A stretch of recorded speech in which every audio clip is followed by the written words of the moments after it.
Welcome to Makers International, a podcast of makers from around the world, talking with makers from around the world. Here's Jamie Page, Steve Twidell, Chris Cute, and now your host, Richard Morley.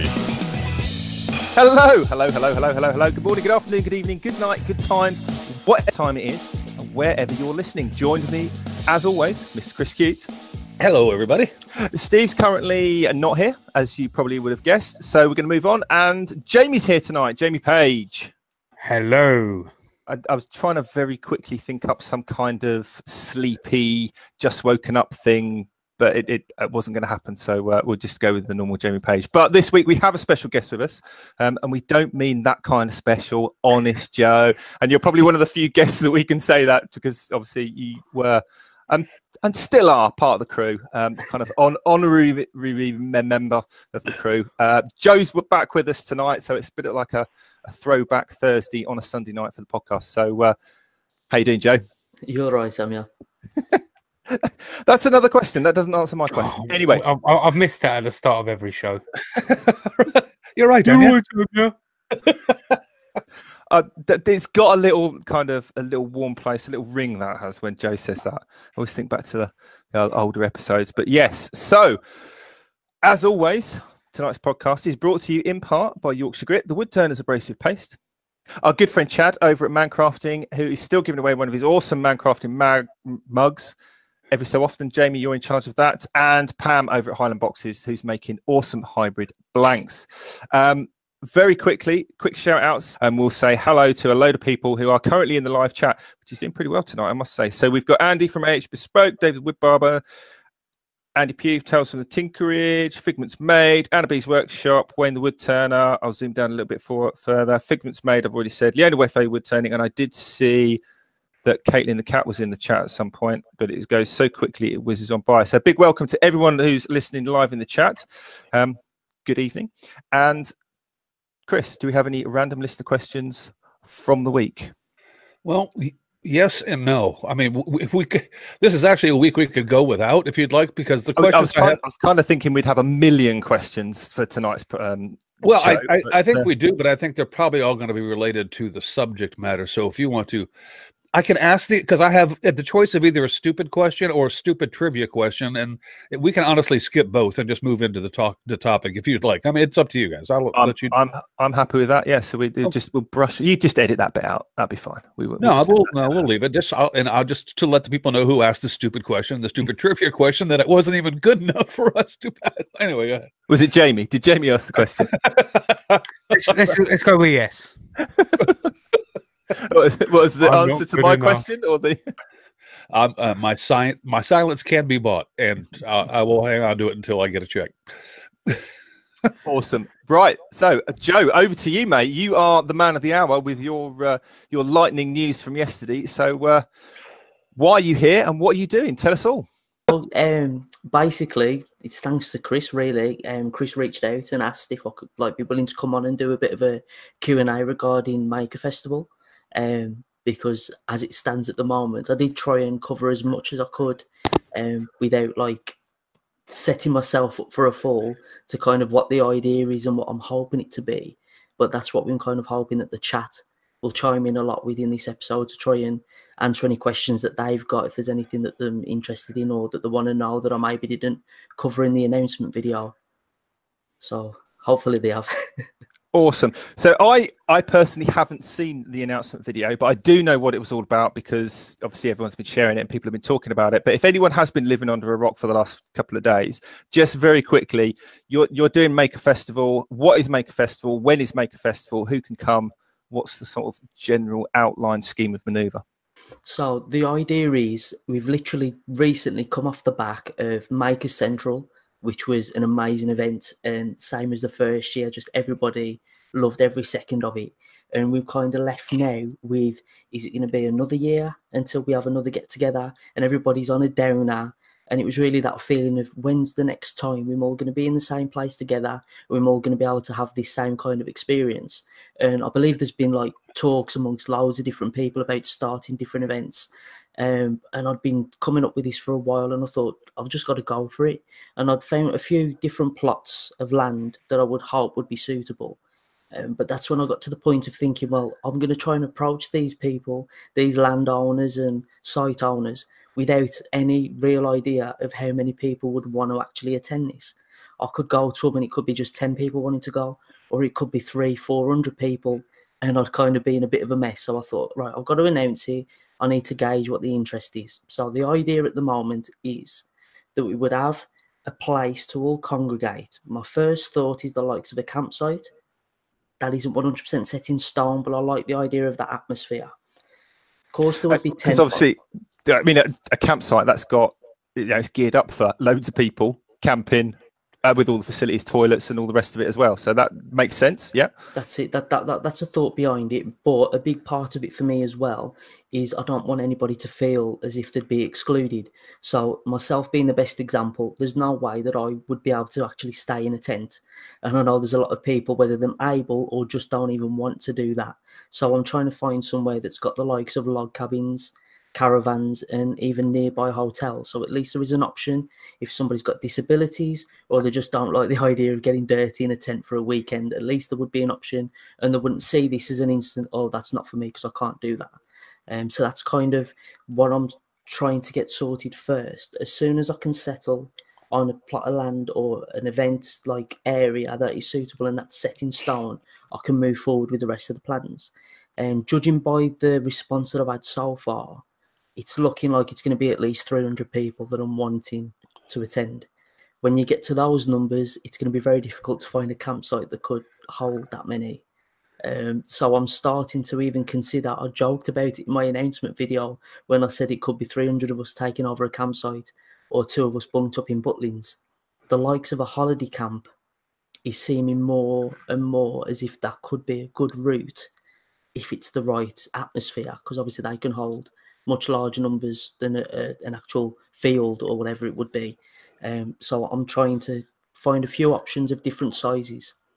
I definitely want to get to the point where I would have a short list of 2 or 3 that I'll then go and visit in person. And I'd like to invite a few people as well if they could come along with me so we can kind of have a look and see what it's like. Because it's one thing looking on Google, it's one thing ringing them on the phone and getting an idea. We could turn up and it could be terrible.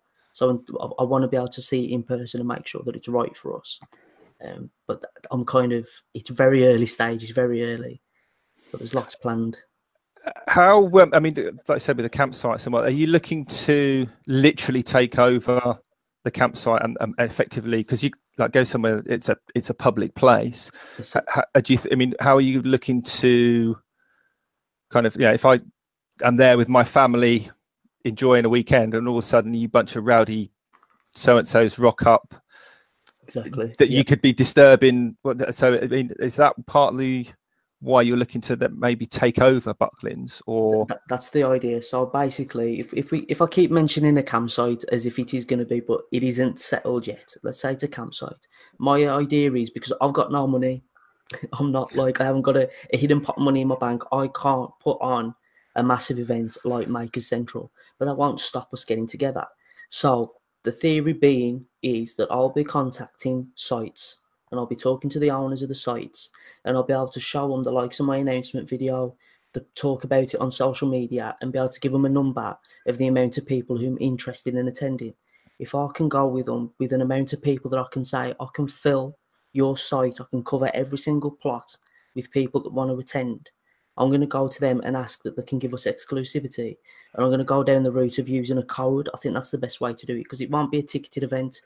Like, there's nothing to pay in terms of that, because as soon as you do that, it's an actual event and you've got to be licensed and everything. So the thought would be is, if you want to attend, obviously all the details will be out there for the site that we're going to be at. You go and book as if you was going to book any normal weekend. But the deal with the site owner would be you can only book if you use the code Maker Festival. So that way, if some poor innocent family goes to book on their weekend off and they go to book and they don't use that code, sorry, we've been fully booked for that weekend. here's an alternative one. So we wouldn't be in a position where we're ruining somebody's holiday because all the crazy bunch is here for this weekend kind of thing. That's the route I want to take. It might not end up like that. The site owners might have a better way of doing it, but that's where I'm at so far, because I haven't got the money to put down a deposit for every single plot. I couldn't do that. Obviously, I haven't got that kind of money. But I did think a little bit farther ahead as well. Whereas if it did come to something like that, if I was talking to the likes of Butlins, a much bigger organisation and company, I could imagine the likes of them requiring a deposit. Well, that is where I would open it up to the community to try and get the idea, like, it's all for us, so you need to be part of this decision. Do you want to go for this? Yes or no? If you do, how should we go about getting the money? Do I go and get a sponsor? Do we do t-shirt sales? Anything like that? But the last thing that I want is for this to be a profitable venture. It's just to get together. So I'm sticking to the campsite idea for now. Getting it organised. This is where we're going to be. If you want to come, book using this code, and it's done. That's the theory, as it stands. Yeah. Questions, and it's an area of concern only because I have several regarding this, Joe. So, and you guys were at Maker Central, obviously, all three of you. Yep. What was the maximum attendance they had at Maker Central on Saturday? Does anybody know how many people showed up on Saturday? I know the number's been out there, but I just forgot it. I haven't been aware of the announcement. I've got a figure of 11,000 in my head. I don't know if that was the square footage or wasn't there more people throughout the Saturday than there was the whole entire both days of the first Maker Central? That's what I heard. It was a good few thousand. Okay. All right. Well, Joe, here's because this is why this event interests me so much, and why I was so into it when we talked about this, several months ago back, Joe, was that because I knew that if this actually happens, I'm not going to say the amount of crowds that showed up for Maker Center would show up for this, because obviously it's not going to be the case. I mean, I think you can probably look at maybe a tenth of the people, maybe less of the people, just because, let's be honest, a lot of that attendance was families going for the day because they heard about something and they're not willing to commit to camping for a weekend. So if you're looking at 5% of that attendance, if it was 11,000, let's see, that would be 1,100. So you're looking at 550 people if 1/5 of the people showed up for this. And I can see a lot of people in the community, people that don't live in the UK, such as myself, people who would be willing to travel over to the UK to spend that kind of time, because we're looking at basically a 4-day weekend. You're looking at Friday night, Saturday, Sunday, leaving on Monday. So it'd be like a good 4 days to be hanging out with folks. My question about the site, and this may be important, and I'll let you decide, Joe, because I mean, it's up to you, but you got to stop. At some point in time, you have to look at accessibility. Because there's only so much planes, trains, and automobiles people traveling in can do. I mean, I can fly into Heathrow, I can take a train to a certain area, and I can grab a cab to go somewhere. But if there's no immediate car service to bum freaking Egypt, wherever this thing is being held, it's going to be an issue. You see what I'm saying? So I'm just saying that accessibility may be a key factor into where you actually decide to put this on, perhaps even above other things. It's at the forefront of it, because we've got plenty of beauty spots in the UK. If it was the case of just picking a nice bit of scenery, it'd be no-brainer. Here's somewhere lovely. They've got what we need. Let's put on there. But it definitely needs to be close to transport routes. There's been some talk about carpools, but a thought that I've actually had would be, obviously, the ideal scenario would be the site would be within a short radius of your local train stations, transport facilities, and hotels. Because then, once it's all being organised, I could get in touch with the likes of local cab firms, and I could work out maybe discount offers to say there's going to be this many people attending this event. They're literally going to be wanting to go in from the train station to the event, to the hotel, to these short journeys. Is there any offers? But there's been people actually commenting over on Facebook about organising a carpool between each other. Well, you know what? I'm going to interrupt you only because that's typical of this community that people would want to do that. Yep. But I will tell you right now, I do not want to rely on anybody else. I don't want to rely on somebody's carpool. And no offense to anybody. It's just that when I'm going and I'm doing that kind of trip, I like to rely on myself to go and come as I please. I don't want to have to wait around with you, and I don't want to be forgotten, because that has happened in the past too. So let's. I don't want to put that down, that idea. I mean, if you were willing to do that, then that's great. Just I'm not going to be a customer. That's all I'm saying, and I don't think a lot of other people would feel comfortable doing it either. No, not at all. But that's what I'm thinking along the lines of actually contacting the local firms, because I mean, even if you live in the UK, you go to a new area, you don't know what taxi companies, what the numbers are or anything like that. So knowing that there is going to be transport, like they could literally be waiting at the train stations for us. They could be waiting at the hotels, ferrying back and forth. It's brilliant business for them. We get a bit of a discount because obviously we've been putting the numbers their way. So that is at the forefront, that it's not going to be out in the sticks, because, I mean, I don't drive. I need to be able to get there easily. I don't want to be in a taxi for more than 5-10 minutes, because then it gets ridiculous. So no, it'll be close to stuff. But also, if you're, let's say you went down the campsite route, traditionally campsites are in nice places. I was actually looking for a campsite for us to use for Maker Central was quite difficult because it's Birmingham, but Birmingham's not really a holiday destination. Not really. Broadstairs, absolutely. There must have been 50 campsites. Yeah, boy. we could choose from when we went there for the road trip. Obviously, I picked the very cheapest one I could find, but that's going to be a locational thing. But having been to lots of different campsites over the last sort of few years, one thing I will tell you, once you've picked that campsite or that location out as a venue, if you're going to go and recce it anyway, that's the sort of question you ask, venue owner number 2. Because I guarantee anyone in the chat or anyone listening to this that's been to a campsite on holiday with their caravan, their tourer, their motorbike and sidecar, or their bus pass, you get to a campsite and the first thing they give you is your pitch number, the rules, and then a long list of phone numbers, which include the local tandoori, the local pizza place, the local bus stop, where the local co-op and shop is, because it might not be your local area, but it's their local area. You know exactly where the co-op is down the end of your road. I don't. If I'm coming to your gaff, I'll ask you. Do you see what I mean? All those kind of questions you can get from that venue, and that if you're going to go and recce lots of different places, they're the kind of questions you want to be thinking about, like, because you can look on a map and go, campsite number 2 is half an hour from the local railway station. Every railway station in the country's got a taxi rank, and it's really easy to find a taxi number. You can ring them up in advance and say how much to go from A to B. Right. And then, you can get that kind of thing going. Well, let me just kind of interrupt. The chat is going by, because the reason why we're doing this today, and the reason why Joe was very interested in joining us today, was because we wanted to get a Q&A going on with the chat. And I'm just going to throw a couple things out that have been mentioned, Joe, just for nothing. It's food for thought. Dave the Wood Barber says that Berwick upon Tweed has all of what you're looking for, and it's not far from airport and hotels. I don't know about that. And also, Karen also says there are a few places in the north. Only downside is that it is the north.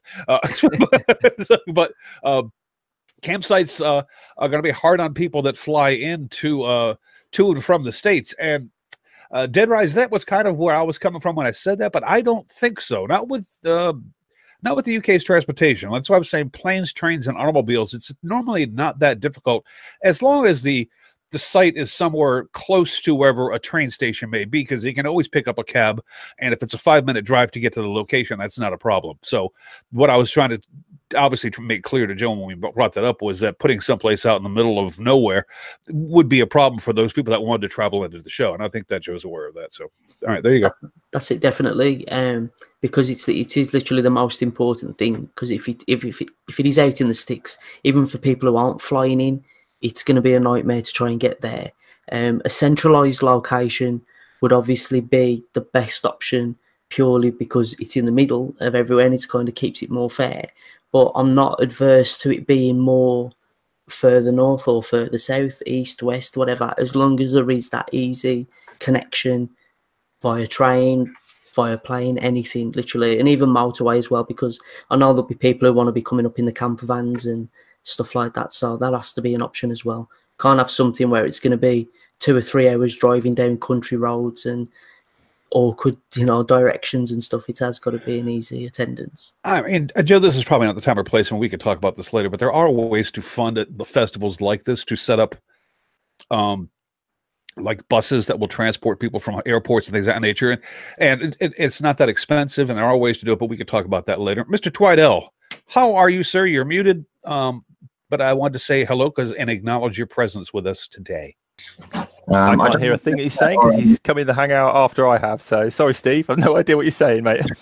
Well, that's no bad thing. So, Joe, what? Let me ask you, because you kind of mentioned it in the video you put out, but in case somebody didn't see that video, what is the time frame? Because you're thinking about doing this in 2020, next year, correct? That's the thought, yeah. When? What is the time frame you're looking at possibly holding it?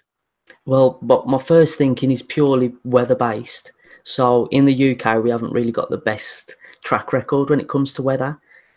So ideally, kind of around the time we're at now, so June, July, August is kind of our best luck policy in terms of dry weather, warm weather. Obviously, you can never guarantee it. There was thought about maybe a Halloween function, but then that limits you even more in terms of weather. So my plan at the moment is next year, 2020, around summertime. Obviously, as I get updates and as I get information, that'll come out. But one thing I definitely want to do, because I'd had a few comments on YouTube about it, is as soon as I have found a decent plot of land that's going to be suitable, I want to have a good word with Nick regarding Makers Central, because if it is going to be run, we need a decent gap between the two. It isn't something you want to be, oh, this week it's Makers Central, next week it's that. Because one, obviously that'd end up costing us all a fortune. But two, we're also going to be hanging on in the same position we're in now.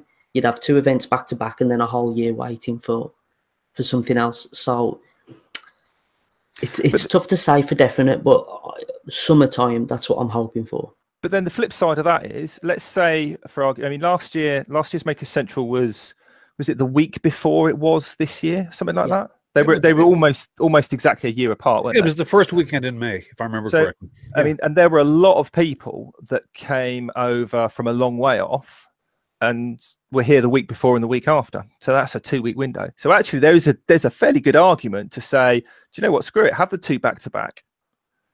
Literally, that's a good shout. Monday, and then you've got Tuesday, Wednesday to kind of make your way, meander through the country to meet up for your Friday for your weekend, or or vice versa, whichever. I think, Richard, that probably benefits the people that are traveling and planning the vacation, but for the people that are working in country that have to be back at work on Monday after Maker Central and then to do something the following weekend, that may be a bit much. I think there's I hear what you're saying, and I think you're probably right. If that's the course you decide to go to, then that's fine with me. But I also think there's a lot of value in what you said as far as separating the two events, because otherwise, like you said, you have two events back to back, and then you've got a year of nothing. So it would be a bad idea to put some separation to them. I think it'll work either way.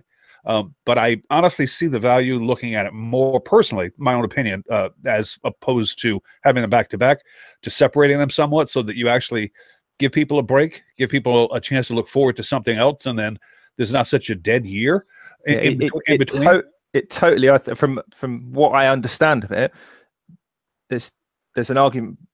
It depends who you're trying to catch, I think. Yeah. Because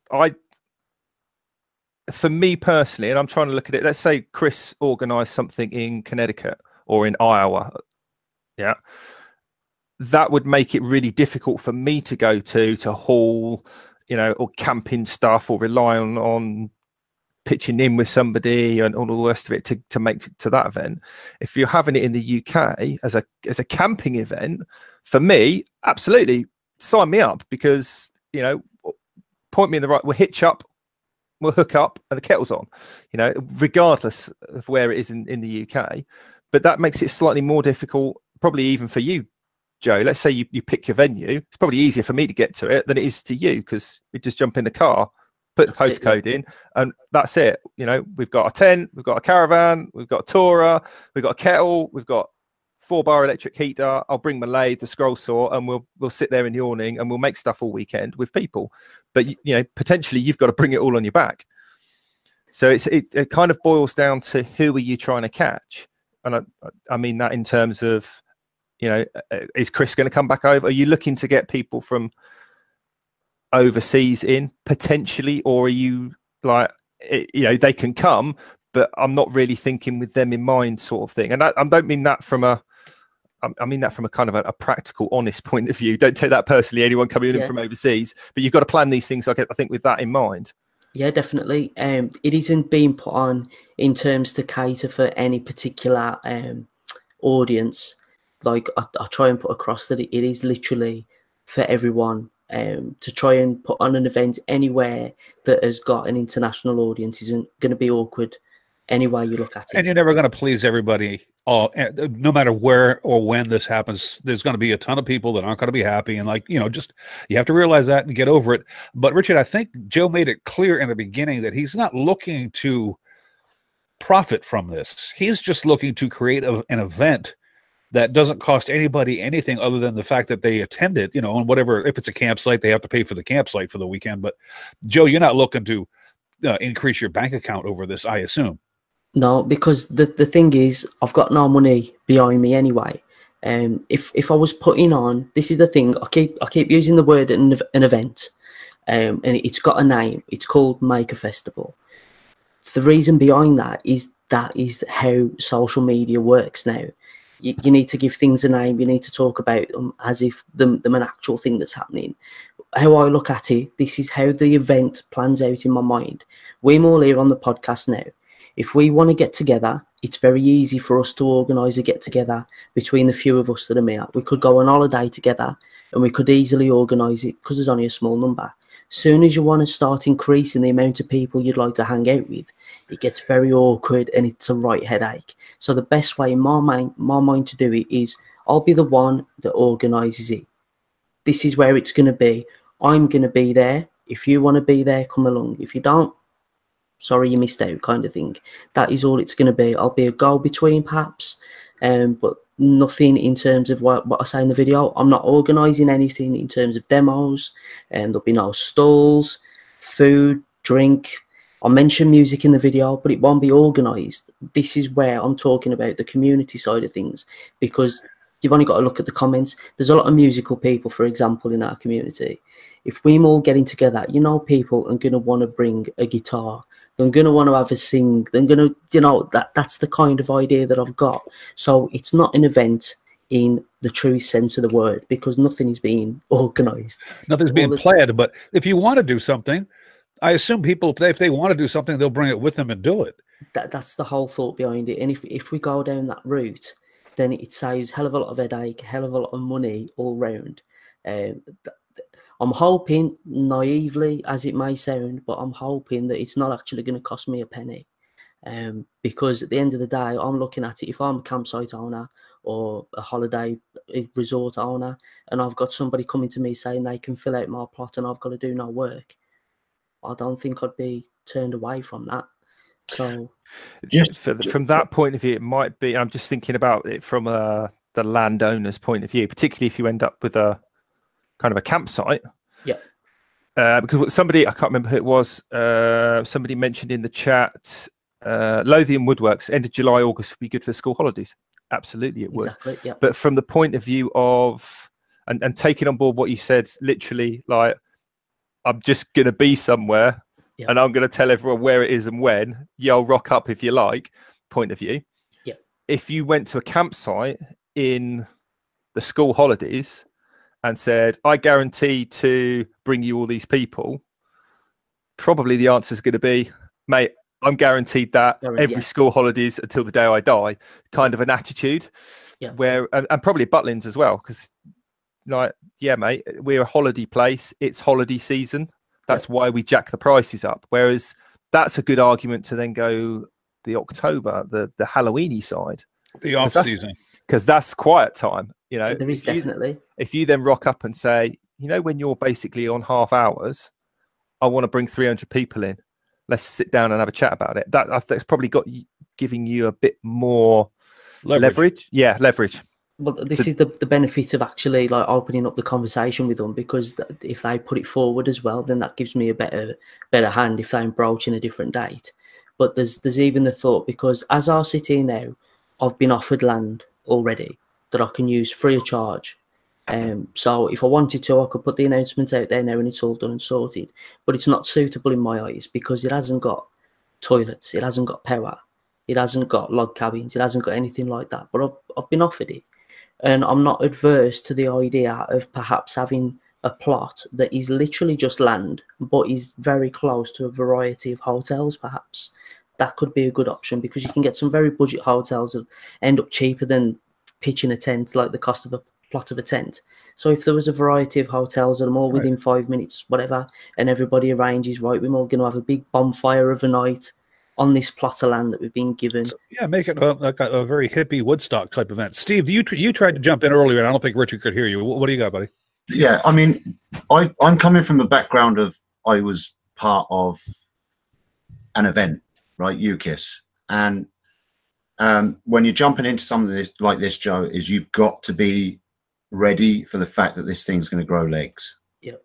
All right, you can't go in with the, oh, I'm just going to set up the field and I'm going to invite people along, because you're going to get a pain in the ass. Lots of people getting in touch with you. You're going to get people wanting this, that. Oh, is there going to be porta cabins? Is there going to be generators available? What sort of power supply?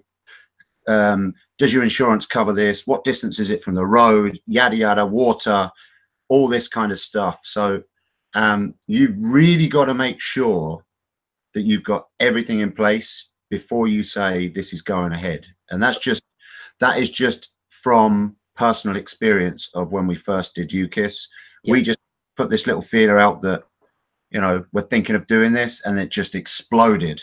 And we were running around in circles for a whole year like headless chickens, not knowing what the hell we were doing. Yeah. And you get kind of cornered wanting to make promises and stuff. So just, yeah. I think the open field is a good idea, personally, because you can do whatever you want with it. You've got the scope of starting right from the scratch and then getting people to help you.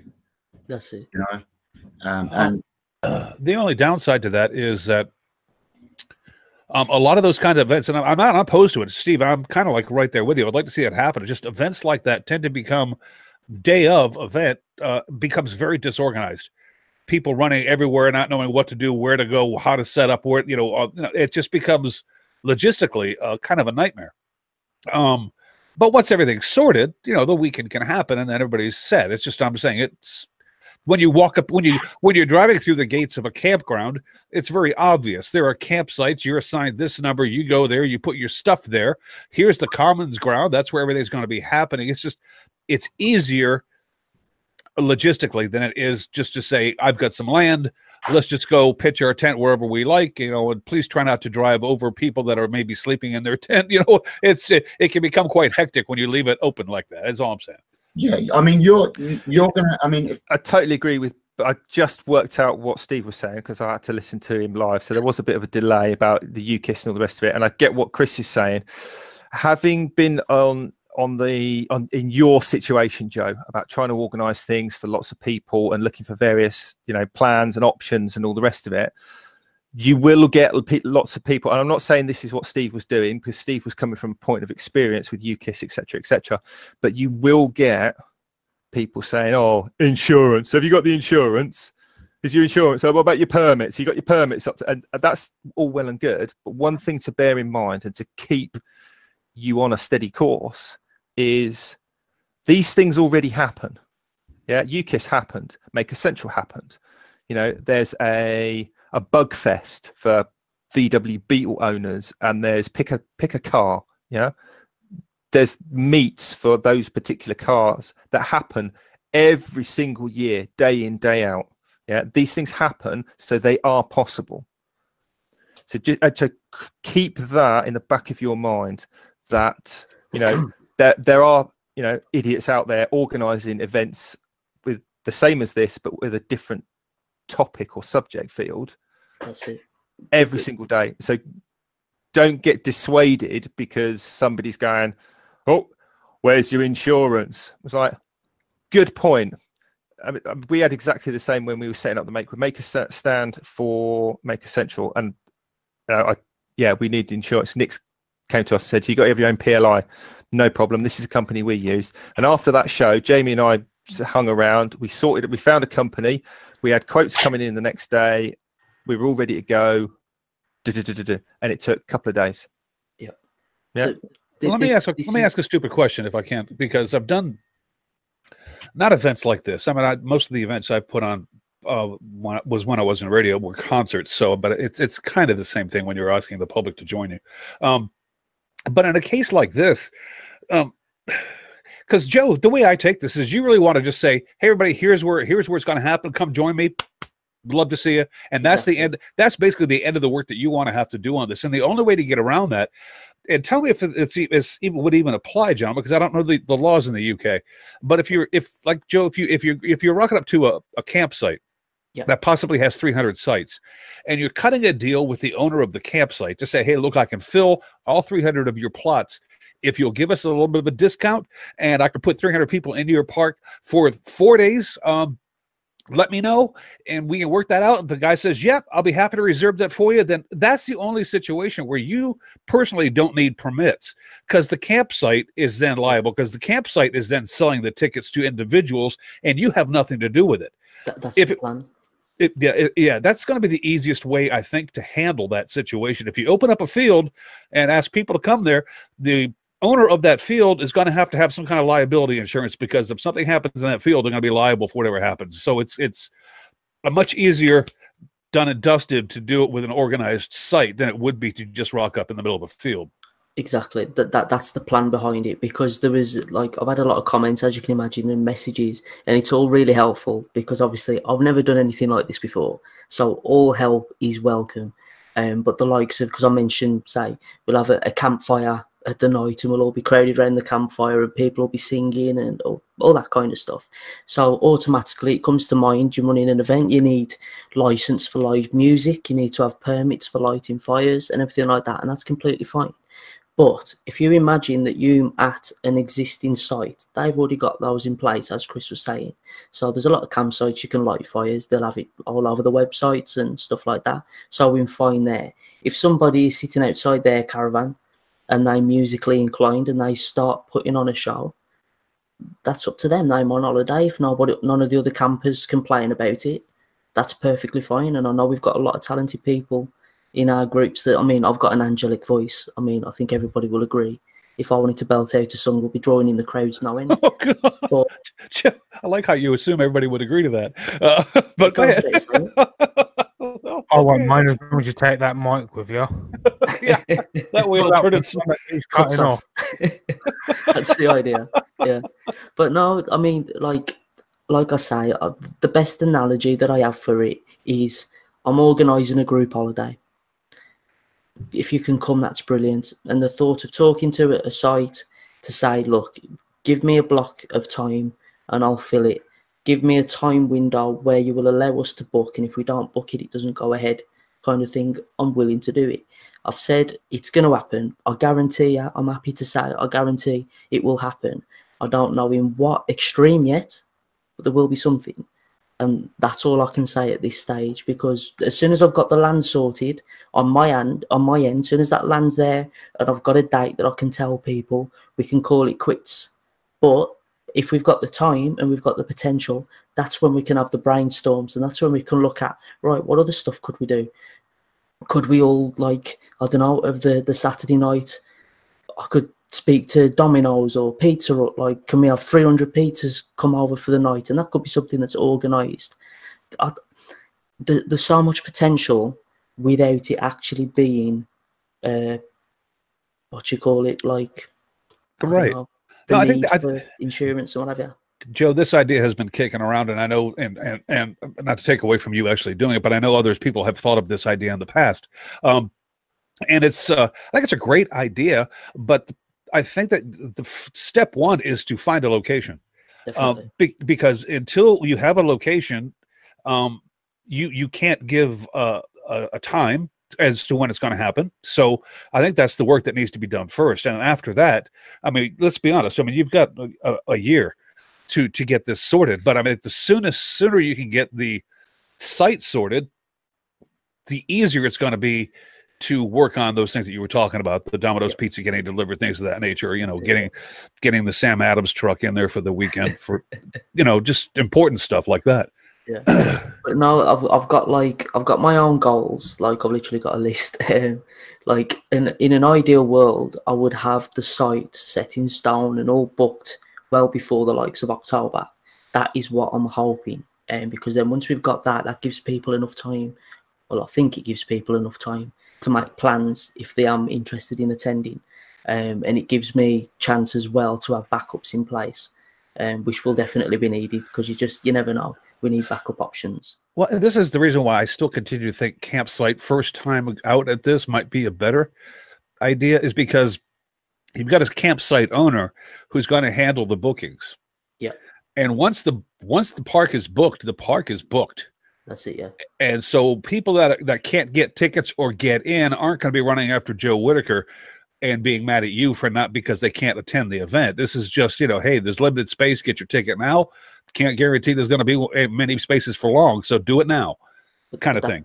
Yeah, but that's also the reasoning behind why I've had to announce it before I've even got a location sorted, because I had no way of knowing how many people would be interested.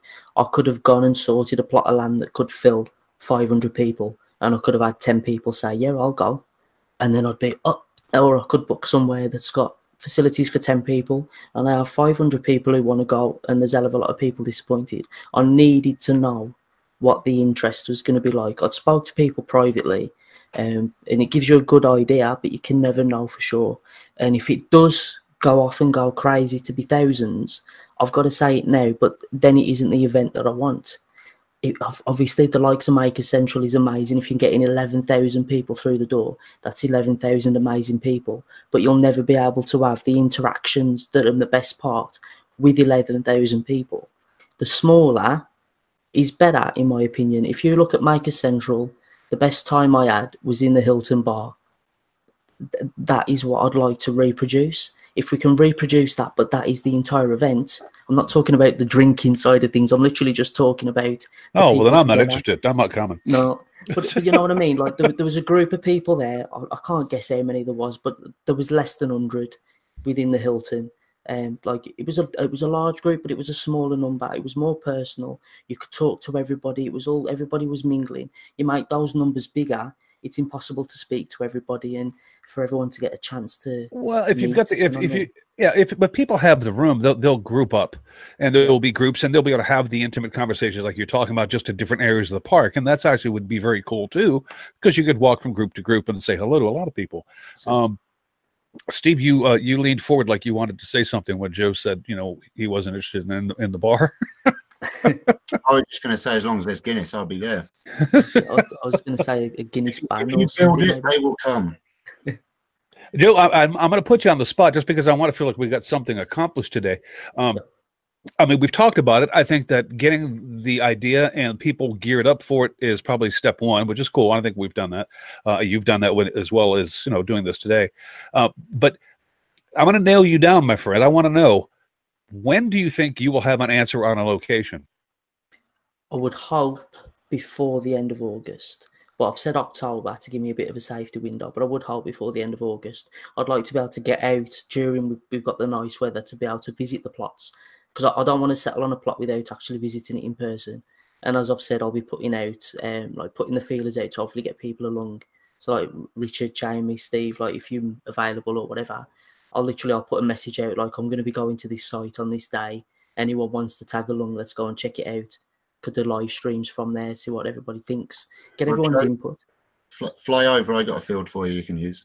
There you go, exactly. Yeah, I've got like I think about 7 or 8 people who've offered me like 3 or 4 acres each. You ain't got caravans and electric and toilets, have you? Yeah, I've got a toilet in the house. You got one? You're gonna have like a 50 pence on the door. Time to put a coin mech on that on the bathroom, Steve. There's a bar that can handle the toilets just down the road, so that's not a problem. There we go. Considering you want to keep hang your rear end over the cliff. Yeah, exactly. Considering and I don't blame you for wanting to keep this relatively small, meaning 300, 400, 500 people maybe at max. So this lends the idea that basically, guys, if you're in another country, like let's say you're in Canada, you're in Germany, you're in Sweden, you're in Australia, you're in New Zealand, you're in the United States, and you don't want to go to the UK to have an event like this, you're perfectly willing to try to do what Joe was doing in your own area. I mean, I think Canada would be a great place to go camping. I would dig that, but we're trying to put together the event that Joe has come out with and talked about, because I think there's a lot of interest in it. So, you know. Well, I did like kind of put a bit of a teaser in the video I put out. I put like, when I was talking about where the location would be, I put UK for the first event.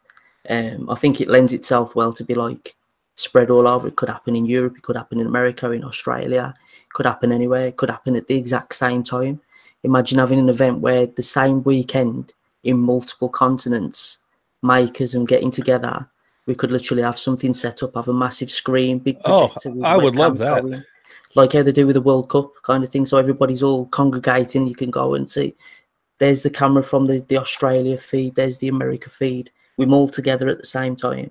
There's the possibility. I mean, if there's anybody out in those continents who's interested, get in touch with me. We'll sort something. I'm sure we can. But we need a camp in Jake's workshop. But Joe, we need a location and we need a time, my friend, and I'd like to have it before August. But you know, hey, before August, Joe, that's just 2 months away. You got 2 months to work. I don't want to be the one to crack the whip, my friend. But let's go. I mean, you put the word out there. I don't want the idea to die. Let's get it done. Right, well, I'm going to be. I've like kind of got it sorted that I'm going to be doing an update once a month at least. Just to keep everybody on track, so it's knowing that it's not just dipping out at the end kind of thing. Well, one thing we all know is that next year comes really quick. It does. It certainly does. That's why I'm pushing you, Joe. I don't know if this is going to help or hinder you, Joe, but you mentioned earlier that you've already got a potential piece of land. It just hasn't got any electric or any toilets. Multiples, yeah. So what is stopping you saying, right, that one, it's a field to field to field. Yeah, exactly. You know, there are companies that hire out that, you know, they provide services for events. Yeah. Yeah. Hang on, Chris. Ring up a company. Say, I want 2 trailers worth of porta potties, 16 generators, and some festoon lighting and a PA system.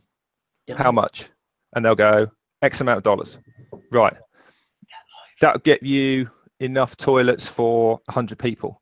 That's going to cost me that much for 100 people. Put 100 tickets on sale, and when they sold, you got a date. You've got a guaranteed venue with some tickets out, because people don't go camping and not expect to pay for an overnight stay. So there's all of a sudden you've got a pot of money that pays for all the facilities in the land that you've already got lined up. That's a go then for 100 people. Yeah, but Richard, you're running into whoa. No, you hold on, because Richard, what you're running into now is a legal problem, because when you start selling tickets, you're an event organizer. Then Joe has to have insurance. He has to have capital behind him in order to do that. So let me interrupt you. Totally. But it then would be better to do what you're talking about and see if there's a way to crowdfund it. Because this community is not hard to do a crowdfunding thing, and then it doesn't become an organized event where legal things like that need to happen. But then, surely if you're crowdfunding it, that's effectively what your ticket sales are. You've got a pot of money there for your ticket sales. That's then funded. If it doesn't happen, you can then refund the money. But if you allow for the venue, some of the your a bit of lighting, some toilets, some generators, and the insurance, that's because we've already had insurance lined up for. There's event insurance available. You get your quote from the company. This is what we're doing. They give you a quote. You pay it. You're insured. That then comes out of your ticket sale prices. So then you can work out, right, my insurance is X. The toilets are Y. All the little ancillary bits are Z. That gives me a total T. Divide that by 100 because that's how many people I've got toilets for. That's my ticket prices. Tickets go on sale. And then if you've got 200 people want to come, you can then go back to the people and go, do you know, I said I wanted 100 toilets. Now I want 200 toilets. Can you do 200 toilets? Yes, we can. Thank you very much. Cha-ching in the bank. Or they go, oh, we're stuck. Go, right, ring up the next company, because there's not just one. Do you see what I mean? You can grow with the interest, and then you've got a situation where people going, because I guarantee you, this is almost like, I'm doing a boring project. I'm not sure whether I should do a video. Nobody says don't do a video. Everybody says yes. So everyone's going behind you going, want it to happen, but the actual people that are going to kind of physically back it potentially are a lot less, because I'm not doing derogatory people. You want 100 people that want to go, probably only 10 of them actually want to get involved and to organise it. But they're the 10 people that you're going to work with. That's your team. It can grow with the potential. So put your money where your mouth is, folks. It's going to be 50 quid for the weekend, tickets on sale, and you've got then bam, pot of money. You can start organising your stuff, can't you? Well, the thing is, I've already literally had offers. So, like I've said, I'm looking at it. It could be a backup, but I don't like the idea of it being run like that, to be honest with you. I literally, after I put the video out, I've had 2 or 3 companies get in touch with me that are event organisers. And they deal with, as you've said, like porta toilets, generators, water facilities, things I wouldn't have even thought of, like bins for waste services, recycling, everything like that has been offered, and they've offered generous reductions. But this is for places where it would literally just be relying on tents and nearby hotels. Now, there is a lot of people in our community who've got disabilities, whether they're using the likes of crutches and wheelchairs. So I'm using the campsite idea, but it has to be right. And I'm looking at these plots of land and the offers that I've received, them incredibly generous. And I've spoke to everybody who's offered, and they know how grateful I am. And I'm more than happy to hold them for me if we need to go down that route. But if I can, I'd really like it to be open to absolutely everybody. I have had a few people who've messaged that them in wheelchairs as well, and they was worried about that even if there was staying in a hotel or caravan, that it's going to be on grass, and that would be an issue. But these companies that I've spoke to as well, there is boarding, like professional boarding, that can go out on grass and stuff. And this is what I would work with the sites in hand with. Do you cater to disabled customers? Yes, we do. No, we don't. Okay, if you don't, you're not suitable for us. Thank you very much.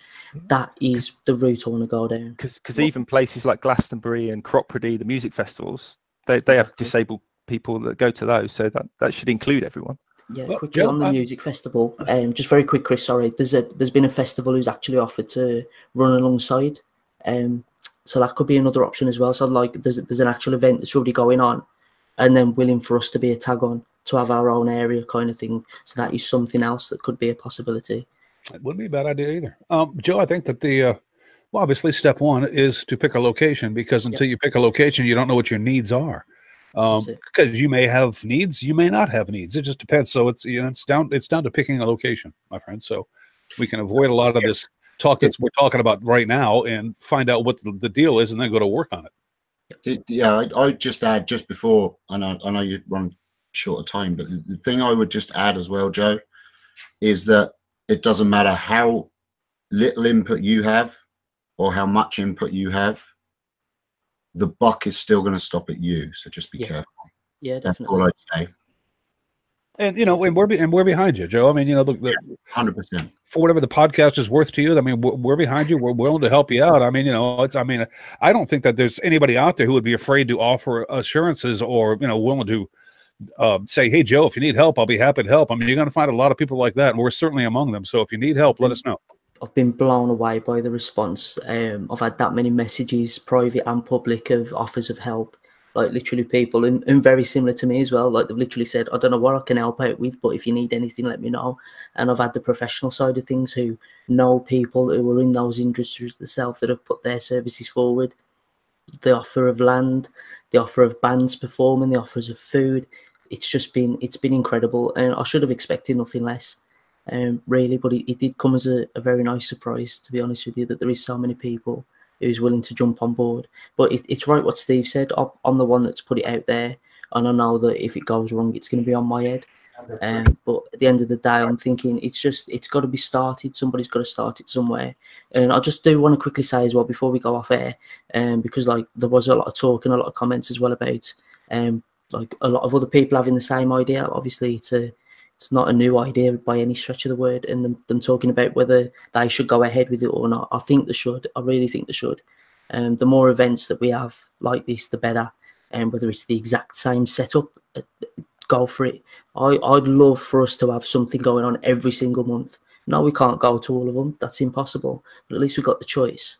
At the minute, we've literally got 1, 2, maybe. That's a kind of a definite for our kind of community to attend.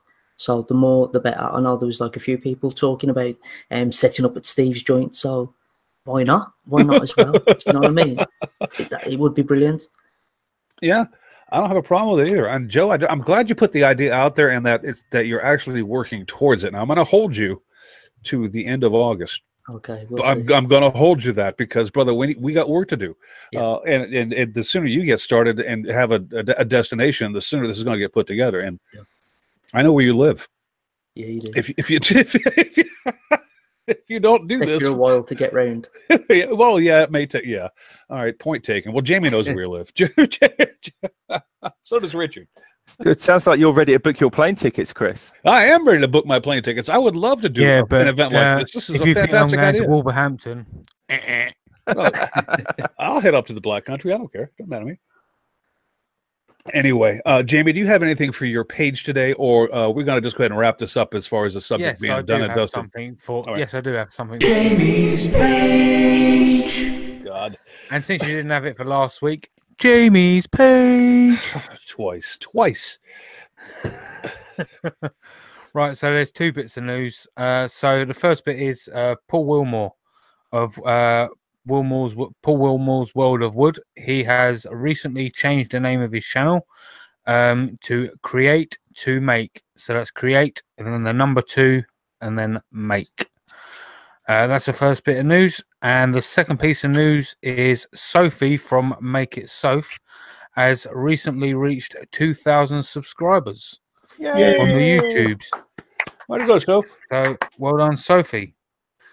So there's that. Then my shout out goes to Ken Moon of Moon Pie Creations. He made a video called A White Oak Bowl, a Woodturner's Love Story. Now the shout out isn't because of how he turned the bowl, even though it did come out awesome. It's actually about what happened behind the scenes. Now it's not for the faint-hearted, but it's actually for people that love sense of humor and basically a half-naked hairy man. So yeah, Ken Moon of Moon Pie Creations. That was hilarious, by the way. I saw that video and it was very hilarious. All right. My shout out for today was going to be Joe and the event that we've just spent an hour talking about, so I won't blag on about that much longer. But if you haven't seen Joe's video about Maker Festival, go watch it. And then, because if the last hour hasn't told you anything, then I don't know if the video will tell you anymore either. But I mean, at least you'll get in the spirit of the thing that we're trying to get going here. So that's mine. So, Steve, I know you've been crazy busy, so I don't know if you've had a chance to even watch YouTube because I know you're actually in Canada right now. No, I don't have a YouTube shout out, but I do want to shout out to everybody that's shown support over the last week with what's happened. I won't go into detail. Rob's here. He can hear everything that's going on. He would like to say thank you. Guys. Thank Rob, you. we love you, Rob. We love He'd you, Rob. like to say thank you to everybody. So all the love, the messages and emails and all that. Thank you so much. Appreciate it. My love goes to you all. Thank you. Always, mate. Absolutely. Richard, I've left you to last again. You give me time to look through my history, haven't you?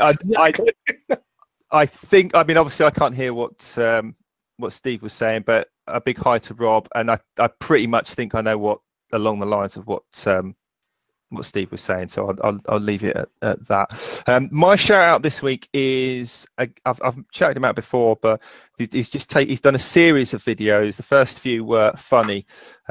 He's up to I think part 13 now, and they're just getting better and better. And that's Andy over at AH Bespoke. He's AH Bespoke.